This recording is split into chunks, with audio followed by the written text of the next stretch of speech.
Chapter 22. A Warm Wind. And so Wilbur came home to his beloved manure pile in the barn cellar. His was a strange homecoming. Around his neck he wore a Medal of Honor. In his mouth he held a sack of spider eggs.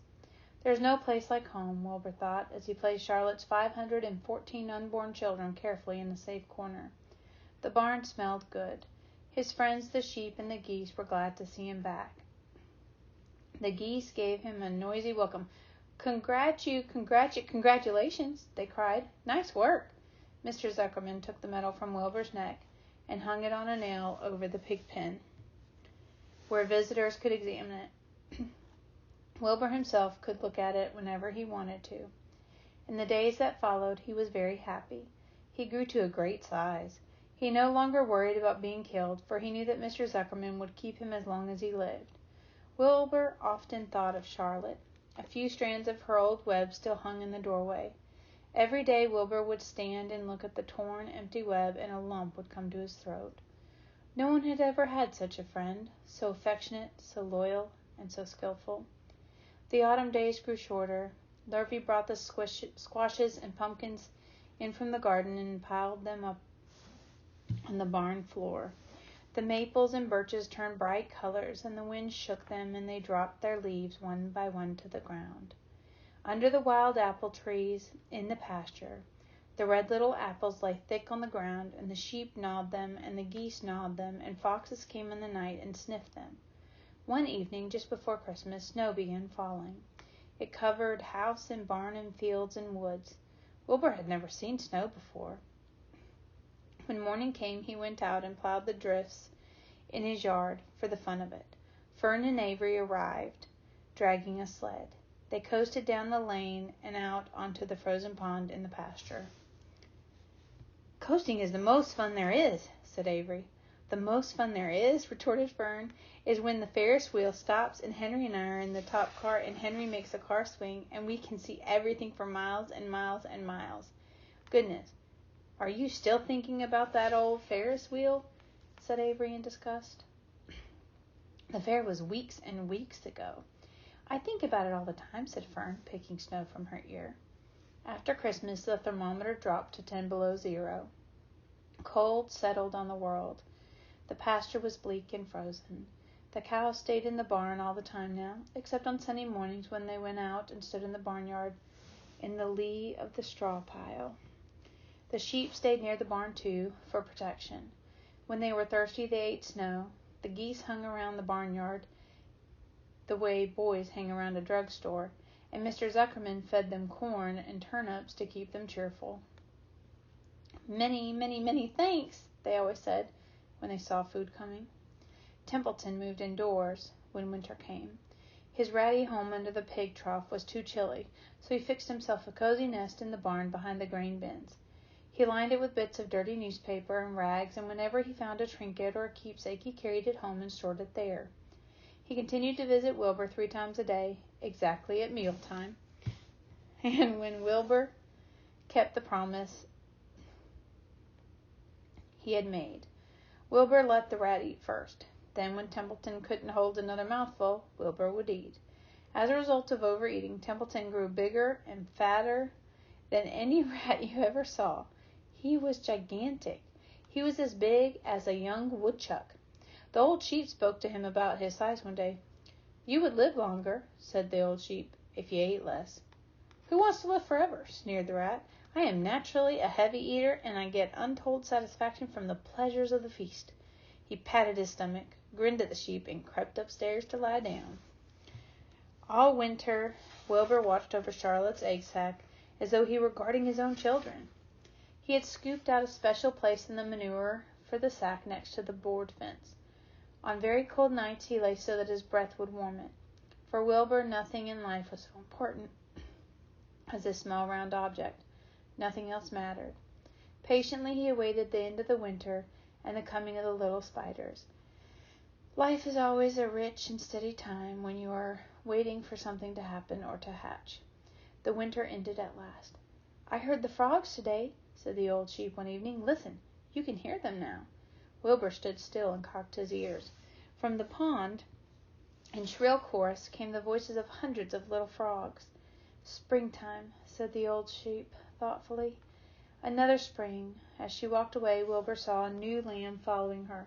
It was only a few months old. The snows melted and ran away. The streams and ditches bubbled and chattered with rushing water. A sparrow with a streaky breast arrived and sang. The light strengthened, the mornings came sooner. Almost every morning there was another new lamb in the sheepfold. The goose was sitting on 9 eggs. The sky seemed whiter and warm wind blew. The last remaining strands of Charlotte's old web floated away and vanished. One fine sunny morning after breakfast, Wilbur stood watching his precious sack. He wasn't thinking of anything much. As he stood there, he noticed something move. He stepped closer and stared. A tiny spider crawled from the sack. It was no bigger than a grain of sand, no bigger than the head of a pin. Its body was gray with a black stripe underneath. Its legs were gray and tan. It looked just like Charlotte. Wilbur trembled all over when he saw it. The little spider waved at him. Then Wilbur looked more closely. 2 more little spiders crawled out and waved. They climbed round and round on the sack, exploring their new world. Then 3 more little spiders, then 8, then 10. Charlotte's children were here at last. Wilbur's heart pounded.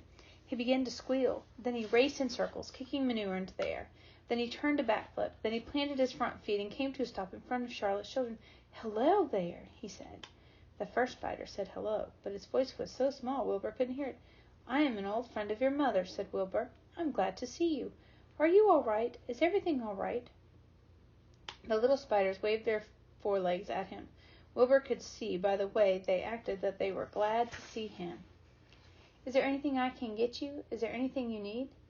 The young spiders just waved. For several days and several nights they crawled here and there and up and down, around and about, waving at Wilbur, trailing tiny drag lines behind them and exploring their home. There were dozens and dozens of them. Wilbur couldn't count them, but he knew that he had a great many new friends. They grew quite rapidly. Soon each was as big as BB shot. They made tiny webs near the sack. Then came a quiet morning when Mr. Zuckerman opened a door on the north side. A warm draft of rising air blew softly through the barn cellar. The air smelled of the damp earth, of the spruce woods, of the sweet springtime. The baby spiders felt the warm updraft. One spider climbed to the top of the fence. Then it did something that came as a great surprise to Wilbur. The spider stood on its head, pointed its spinnerets in the air, and let loose a cloud of fine silk. The silk formed a balloon. As Wilbur watched, the spider let go of the fence and rose into the air. "Goodbye," it said as it sailed through the doorway. "Wait a minute," screamed Wilbur. "Where do you think you're going?" But the spider was already out of sight. Then another baby spider crawled to the top of the fence, stood on his head, made a balloon, and sailed away. Then another spider, then another. The air was soon filled with tiny balloons, each balloon carrying a spider. Wilbur was frantic. Charlotte's babies were disappearing at a great rate. "Come back, children," he cried. "Goodbye," they called. "Goodbye, goodbye." At last, one little spider took time enough to stop and talk to Wilbur before making its balloon. "We're leaving here on the warm updraft. This is our moment for setting forth. We are aeronauts, and we are going out into the world to make webs for ourselves." "But where?" asked Wilbur. "Wherever the wind takes us, high, low, near, far, east, west, north, south. We take to the breeze. We go as we please." "Are all of you going?" asked Wilbur. "You can't all go. I would be left alone with no friends. Your mother wouldn't want that to happen, I'm sure." The air was now so full of balloonists that the barn cellar looked almost as though a mist had gathered. Balloons by the dozen were rising, circling, and drifting away through the door, sailing off the gentle wind. Cries of "Goodbye, goodbye, goodbye" came weakly to Wilbur's ears. He couldn't bear to watch any more. In sorrow he sank to the ground and closed his eyes. This seemed like the end of the world, to be deserted by Charlotte's children. Wilbur cried himself to sleep. When he woke, it was late afternoon. He looked at the egg sack. It was empty. He looked into the air. The balloonists were gone. Then he walked drearily to the doorway where Charlotte's web used to be. He was standing there thinking of her when he heard a small voice.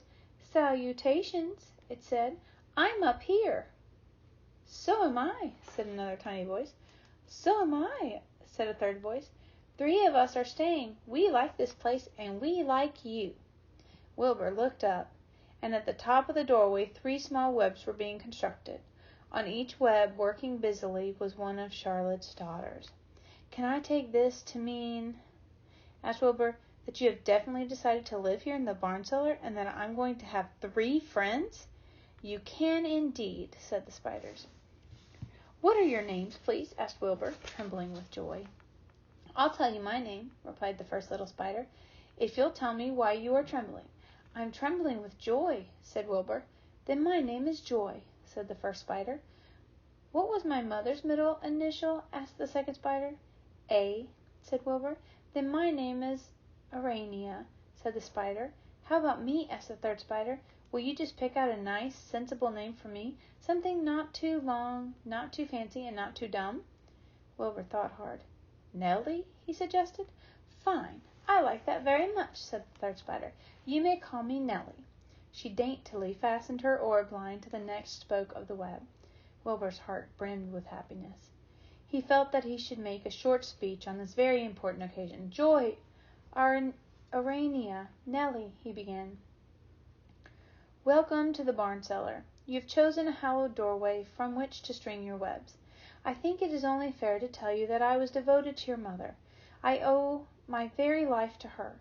She was brilliant, beautiful, and loyal to the end. I shall always treasure her memory. To you, her daughters, I pledge my friendship for ever and ever." "I pledge mine," said Joy. "I do too," said Urania. "And so do I," said Nellie, who had just managed to catch a small gnat. It was a happy day for Wilbur, and many more happy, tranquil days followed. As time went on and the months and years came and went, he was never without friends. Fern did not come regularly to the barn any more. She was growing up, and was careful to avoid childish things, like sitting on a milk stool near a pig pen. But Charlotte's children and grandchildren and great-grandchildren, year after year, lived in the doorway. Each spring there were new little spiders hatching out to take the place of the old. Most of them sailed away on their balloons, but always 2 or 3 stayed and set up housekeeping in the doorway. Mr. Zuckerman took fine care of Wilbur all the rest of his days, and the pig was often visited by friends and admirers, for nobody ever forgot the year of his triumph and the miracle of the web. Life in the barn was very good, night and day, winter and summer, spring and fall, dull days and bright days. It was the best place to be, thought Wilbur, this warm, delicious cellar, with the garrulous geese, the changing seasons, the heat of the sun, the passage of swallows, the nearness of rats, the sameness of sheep, the love of spiders, the smell of manure, and the glory of everything. Wilbur never forgot Charlotte. Although he loved her children and grandchildren dearly, none of the new spiders were ever quite took her place in his heart. She was in a class by herself. It is not often that someone comes along who is a true friend and a good writer. Charlotte was both. The end.